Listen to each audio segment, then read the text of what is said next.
सूर्य को 3 अर्घ होते हैं। एक लाल चंदन का अर्घ कार्य की सिद्धि के लिए सूर्य नारायण को दिया जाता है। एक काली मिर्ची के पानी का अर्घ, जब आप कोई एग्जाम में बैठ रहे हैं, कोई परीक्षा में बैठ रहे हैं और आपको उसमें उत्तीर्णता चाहिए या मेरा ये काम सफल चाहिए या अदालत में केस चल रहा है, उसको सूर्य को 3 अर्घ होते हैं। एक लाल चंदन का अर्घ कार्य की सिद्धि के लिए सूर्य नारायण को दिया जाता है। एक काली मिर्ची के पानी का अर्घ, जब आप कोई एग्जाम में बैठ रहे हैं, कोई परीक्षा में बैठ रहे हैं और आपको उसमें उत्तीर्णता चाहिए या मेरा ये काम सफल चाहिए या अदालत में केस चल रहा है, उसको सूर्य को 3 अर्घ होते हैं। एक लाल चंदन का अर्घ कार्य की सिद्धि के लिए सूर्य नारायण को दिया जाता है। एक काली मिर्ची के पानी का अर्घ, जब आप कोई एग्जाम में बैठ रहे हैं, कोई परीक्षा में बैठ रहे हैं और आपको उसमें उत्तीर्णता चाहिए या मेरा ये काम सफल चाहिए।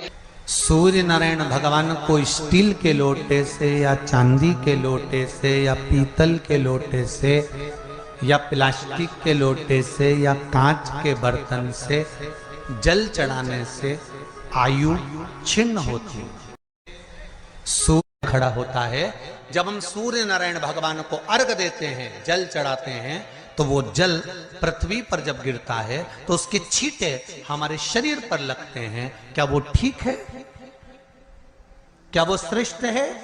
तो शिव महापुराण की कथा कहती है, जब हम सूर्य को अर्घ देते हैं, सूर्य को जल चढ़ाते हैं, वो पानी जब पृथ्वी पर गिरता है, उसके छींटे हमारे शरीर पर लगते हैं, तो वो श्रेष्ठता का भाव निर्मित करते हैं।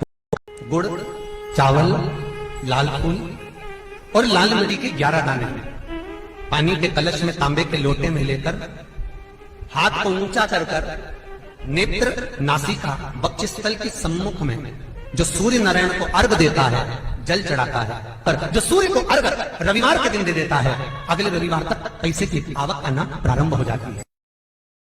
आज भी नियम है, नवमी तिथि के दिन अगर भगवान नारायण के चरणों में हल्दी और कुंकू दोनों चीजें चढ़ाई जाए तो नारी कभी विधवा होकर नहीं मरती।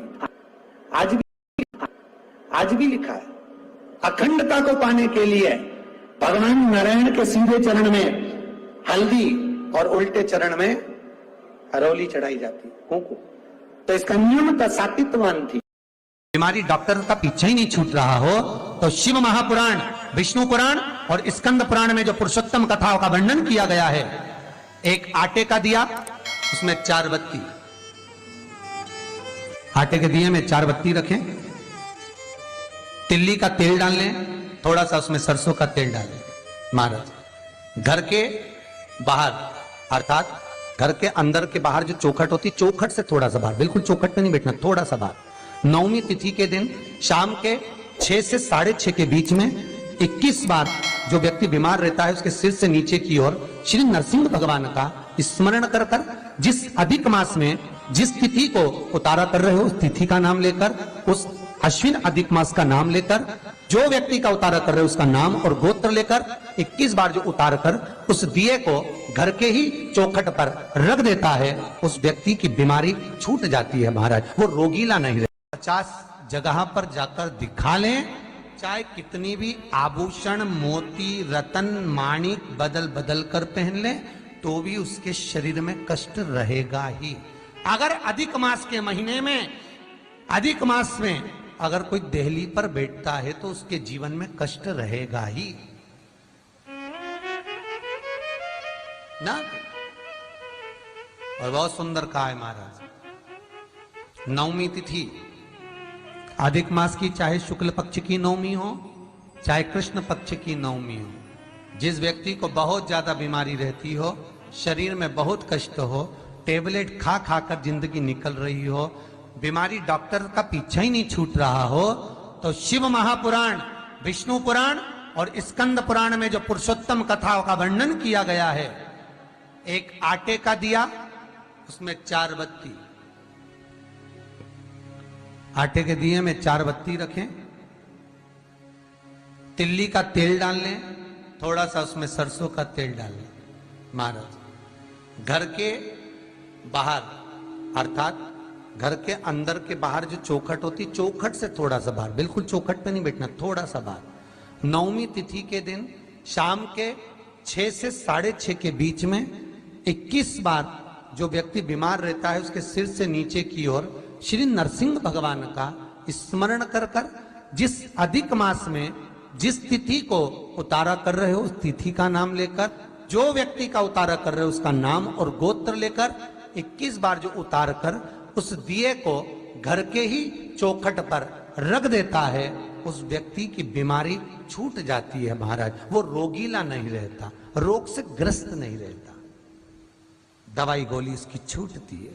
कभी ये डॉक्टर को दिखा लो, कभी वो डॉक्टर को दिखा लो, कभी यहां दिखाओ, कभी वहां दिखाओ, उससे छुटकारा मिलता है।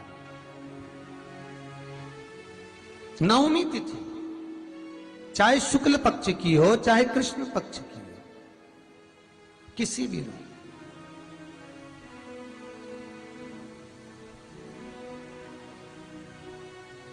किसी भी नवमी को आप उतारा कर सकते। भगवान नरसिंह का स्मरण करना, नाम लेकर आप कर सकते हो। महाराज नेत्र ज्योति के लिए भी किया जाता है, वो केवल अधिक मास में ही किया जाता है। नेत्र ज्योति के लिए जिनके बच्चों की आंखों की ज्योति कमजोर हो गई हो या आपके नेत्र की ज्योति चली जा रही हो, समाप्त होती चली जा रही हो, तो नेत्र ज्योति के लिए भी किया जाता है महाराज। परंतु वो अधिक मास के महीने में नौवीं और दसवीं अर्थात नौवीं की रात्रि के 12 बजे या दसवीं की रात्रि के 12 बजे घी का दिया हथेली में रखकर दरवाजे के बाहर उस दिए को हथेली में रखकर चंद्र का दर्शन रात्रि के 12 बजे दिए की लो में चंद्र का दर्शन करते हैं, उससे ज्योत प्रबल होती है महाराज। या तो होगा वो नौवीं की रात्रि 12 बजे या दसवीं की रात्रि की 12 बजे चंद्र का दर्शन, दीप घी का हाथ में जलाकर नाम गोत्र अपना बोलकर नरसिंह भगवान का स्मरण कर कर अधिक मास का स्मरण कर कर ज्योति में चंद्र का स्मरण कर कर दर्शन किया जाता है। नेत्र कमजोर हो तो उसके 3 या 4 दिन में ज्योतियों का क्रम बढ़ना प्रारंभ होता है। वैसे तो 15 दिन का लिखा है, पर शिव महापुराण कहती है 3-4 दिन का क्रम बहुत होता है, बढ़ता जाता है प्रबलता की ओर। महाराज ना नीचे मरे ना ऊपर, जंघा पर मारूंगा, ना अंदर ना बाहर, देहली पर मारूंगा, ना अस्त्र से ना शस्त्र से, नख से फाड़ूंगा।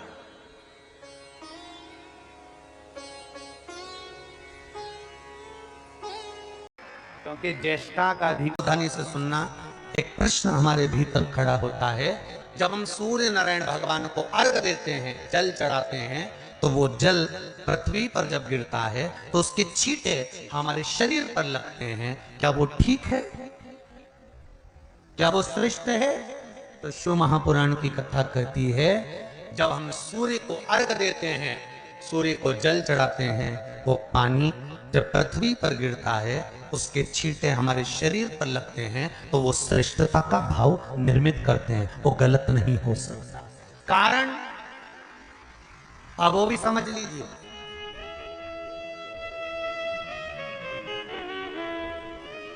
अब सूर्य नारायण भगवान को आप जल चढ़ा रहे हो तो छींटे नहीं लगे, उसके लिए क्या स्टूल पे चढ़ के चढ़ाओगे कि कुर्सी पे चढ़ के चढ़ाओगे?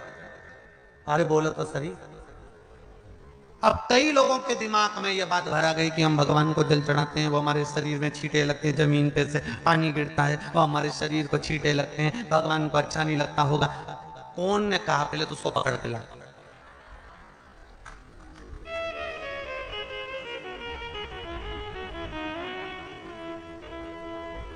क्योंकि मेरे राम जी महाराज, मेरे भगवान कृष्ण, बड़े बड़े संत साधु सन्यासी तपस्वी साधक उपासक जितने भी हुए, जिन्होंने सूर्य की आराधना करी, इन्होंने टेबल पे चढ़कर या कुर्सी पे चढ़कर जल नहीं चढ़ाया, इन्होंने पृथ्वी पर खड़े होकर ही, क्योंकि पृथ्वी तत्व के देव हैं शिव।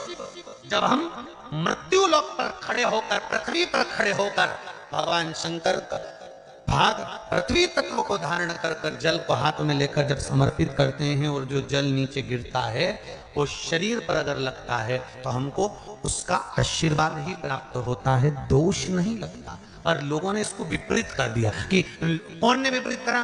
कई लोगों ने इसको विपरीत कर दिया। कौन ने विपरीत करा? तो जो दूसरे धर्म के लोग होते हैं जिनको हिंदू धर्म से नफरत होती है और जो हिंदू धर्म की पूजन सेवा अर्चना को समाप्त करना चाहते हैं, वो धीरे धीरे धीरे धीरे कहने लगे कि सूर्य को जल चढ़ाओगे तो शरीर में लगेगा, शरीर में लगेगा तो दोष लगेगा। इसको कह कहकर घर घर में सूर्य को जल चढ़ाना लोगों ने बंद कर दिया कि आप जल चढ़ाएंगे तो दोष लगेगा, शरीर पे छींटा लगेगा, शरीर को ऐसा लगेगा। ये दोष नहीं है। कितनी सुंदर बात है महाराज। सूर्य नारायण भगवान को जब जल चढ़ाया जाता है, हाथ सिर से 8 इंच की दूरी पर होना चाहिए। जम के बोलिए, सिर से कितना ऊंचा होना चाहिए? 8 इंच ऊपर अपना हाथ होना चाहिए मस्तक से सूर्य को जल चढ़ाते समय।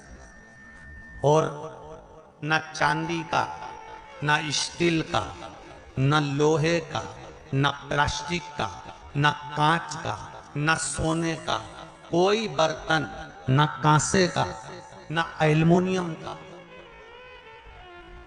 न पीतल का, केवल एक पात्र होना चाहिए, वो है तांबे का। काय का पात्र होना चाहिए? तांबे का पात्र।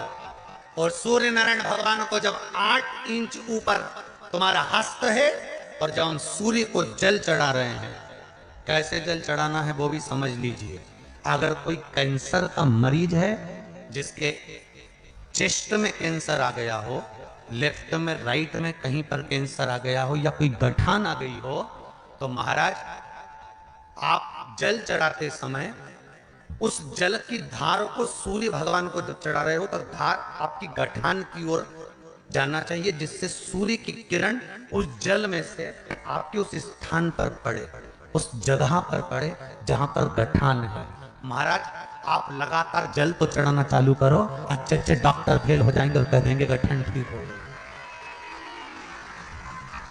आपका लीवर और किडनी गड़बड़ कर रहा है, आप प्रतिदिन आपका स्वास्थ्य गड़बड़ रहता है, आप प्रतिदिन ये ज्योतिष शास्त्र के अंतर्गत, रत्न शास्त्र के अंतर्गत, ये रत्न शास्त्र, ज्योतिष शास्त्र, रंग शास्त्र जो हमारे यहाँ है, रंगों के हिसाब से ये जितने रत्न होते हैं, माणिक हुआ, सोन मोती हुआ, नीलम हुआ, मूंगा हुआ, पुखराज हुआ, ये क्यों कहते हैं? ये पीला है, ये सफेद है, ये नीला है, ये लाल है, इसको शरीर में क्यों पहनाते हैं? उसका कारण होता है कि जब शरीर में पहनते हैं, सूर्य की किरण उसमें पड़ती है, हमारे शरीर पर वो कलर का इफेक्ट पड़ता है, उस कलर को शरीर पर लगता है, और शरीर पर लगता है तो हमारा शरीर धीरे धीरे, हमारी जो इंद्रियां हैं वो सही होने लगती है, काम सही होने लगता है। तो आप एक निवेदन आप सबसे मान लो, डॉक्टर कह दिया कि केस बिगड़ा हुआ है,